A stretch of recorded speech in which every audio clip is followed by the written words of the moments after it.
हमारे राजस्थान में एक कहावत कही जाती है कि अगर मुसलमान ऊपर से नीचे तक सोने का भी हो जाए ना, तब भी उसका पिछवाड़ा पीतल का रहता है। यानी कि इसका मतलब ये हुआ कि वो कभी भी दिखा सकता है, और यही पिछवाड़ा यानी कि अपनी औकात इन बांग्लादेशियों ने दिखाई। ठीक है। जब इन बांग्लादेशियों की माँ का बलात्कार हो रहा था, इनकी बहनों का बलात्कार हो रहा था, जब इनके लोगों को घर से निकाल निकाल के मारा जा रहा था, पाकिस्तान की आर्मी बिना भेदभाव के, चाहे हिंदू हो, चाहे मुसलमान हो, चाहे सिख हो, चाहे ईसाई हो, हर बांग्लादेशी के साथ में उत्पीड़न कर रहा था, मार रहा था, रेप कर रहा था, तब इनको बचाया था हिंदुस्तानियों ने। और हिंदुस्तान के 4000 सैनिकों ने अपनी जान की बाजी लगाई थी, तब जाके ये बांग्लादेशी उन अत्याचारों से मुक्त हुए थे। मैं जानता हूँ। तो इन बांग्लादेशी जायलों ने उसका रिजल्ट तुम्हें क्या दिया? रिजल्ट ये दिया, 1971 में बांग्लादेश के अंदर 26% हिंदू थे, आज 8% पे रह गए। और 8% का भी इन्होंने जो हाल किया है, उसको देखने के बाद तो मैं ये बोल सकता हूँ, बांग्लादेशी हो या जो भी मुसलमान कौम होती है, ये किसी की सगी नहीं होती भाई, ये किसी की भी सगी नहीं होती। इनमें जहालत कूट कूट के भरी होती है, दरिंदे होते हैं, दरिंदे, चलते फिरते दरिंदे।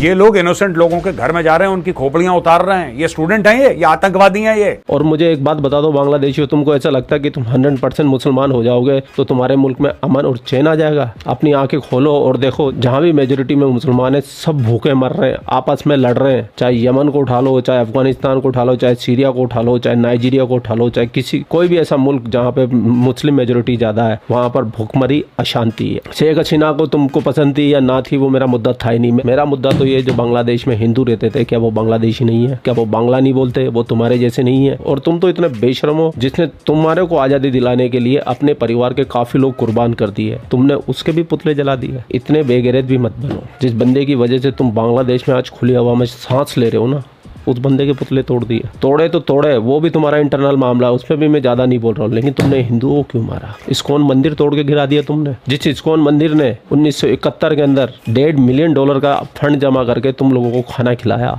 सालों तक खिलाया, क्योंकि उस वक्त बांग्लादेश में गरीबी थी, भुखमरी थी, तुमने उस मंदिर में तोड़फोड़ कर दी। शेम ऑन यू बांग्लादेशियों, धिक्कार है तुम पे, धिक्कार। और मैं धिक्कार देना चाहूंगा हमारे हिंदुस्तान की कांग्रेस पार्टी को, हमारे अपोजिशन वालों को, जिनके मुंह से जय फिलिस्तीन तो निकल जाता है, लेकिन एक बार भी बांग्लादेशी हिंदुओं के लिए एक शब्द नहीं निकला। मैं धिक्कार करना चाहूंगा राहुल गांधी पे, जो गजा में हम लोग के 50 सवाल पूछ सकता है, लेकिन एक भी सवाल इसने हिंदुओं पे नहीं पूछा, एक ट्वीट नहीं किया। पता नहीं कौन से ऐसे हिंदू है जो इन लोगों को वोट देते हैं। अरे तुम छोड़ो अंधभक्त को, कांग्रेस को, बीजेपी को, तुम हिंदू हो, तुम ये तो याद रखो कम से कम, तुम्हारे लोग मारे जा रहे हैं, आज वो मारे जा रहे हैं, कल तुम्हारा नंबर आएगा। कसाई के पास जो पिंजरे में मुर्गियां होती है, एक एक करके सब निकल रही होती है, बाकी सारी मुर्गियां दाना खाने में मस्त होती है। उनको पता नहीं कि उनका नंबर कब आएगा, उनको लगता है हमें खाने को मिल रहा है तो हम टेंशन फ्री है। अपने अंदर दर्द जमाओ, जात पात ऊंच नीच से ऊपर उठो और अपने आप को सनातनी बोलो, और सनातनियों के लिए लड़ना सीखो।